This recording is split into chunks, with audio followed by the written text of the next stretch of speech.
Hey everybody, how you doing? It's Craig Campbell from Pastor Craig's Cards, and wanted to share a video with you.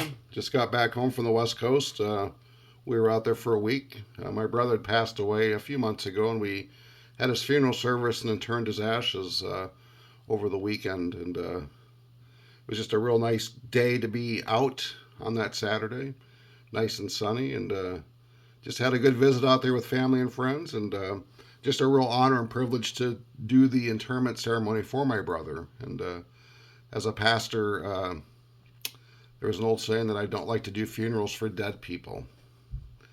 And my brother may have been biologically dead, but he was certainly alive spiritually. And I firmly believe that with all my heart, that there is life that goes beyond this physical life.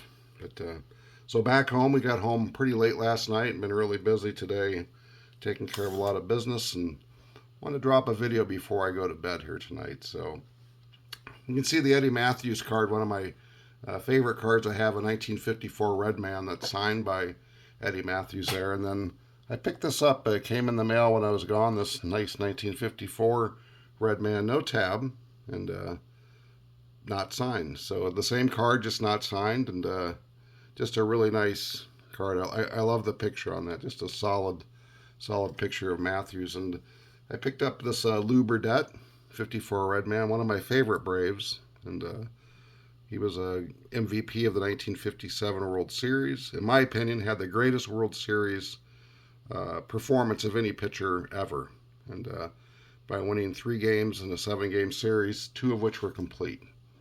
And so just a real nice Lou Burdett card. And then this nice Andy Pafko 54 Pafko card, nice Red Man card.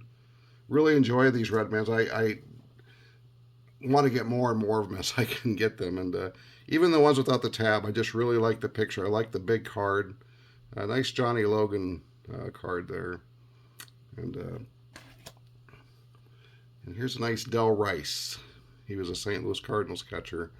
I just really like the pose for this card. I like the drawing or the picture for this card. Just really nice Del Rice card. And then I got these two here, both with the tabs. Del Crandall, who is a catcher for the Braves. You can see there's a crease right across his nose there, but it has a tab. And then Red Shandist, also fairly creased up, but has a tab. And Red's in the Hall of Fame, and he was a key part of the Braves' pennant run there in the late 50s. And another card I picked up, which I'm really happy for, is this Al Kaline. Nice SGC 4.5 in 1960. Just really like the 60 cards, and I really like Al Kaline. He's going to be one of the others that I'm going to probably focus on putting a run together. Just really like Al Kaline. Great player. So happy to get that.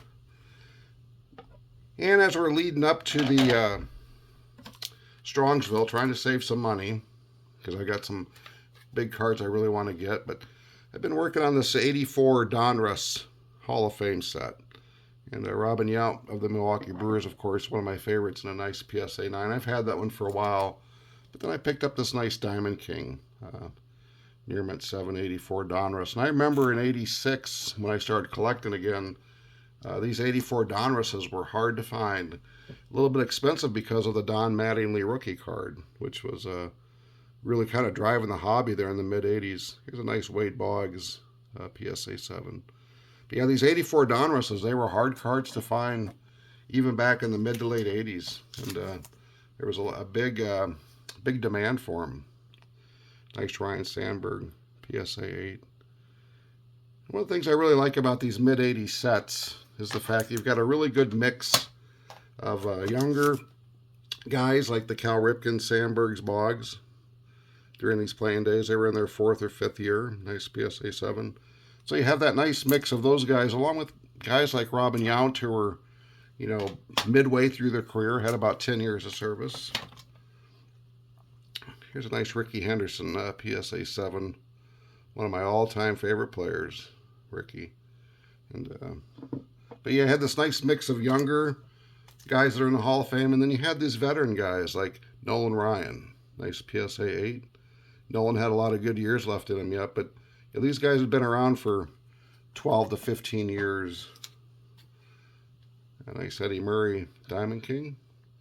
Eddie was always one of my favorite players. Just liked his cool demeanor as a player.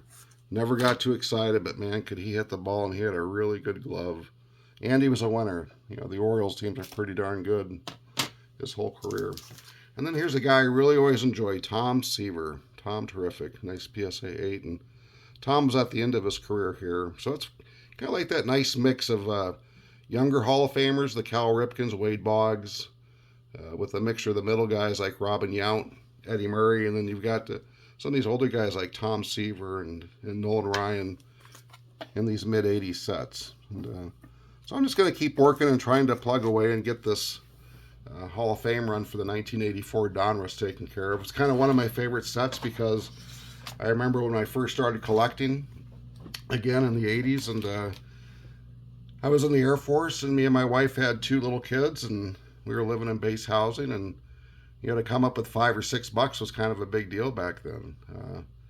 You know, we just didn't have much money, and you know, packs were 75 cents or something like that, 50 cents for the tops. But you know, like this Donruss was kind of hard to find. You know, it was really hard to spring $40 for a wax box, and those were good times though back in the mid 80s.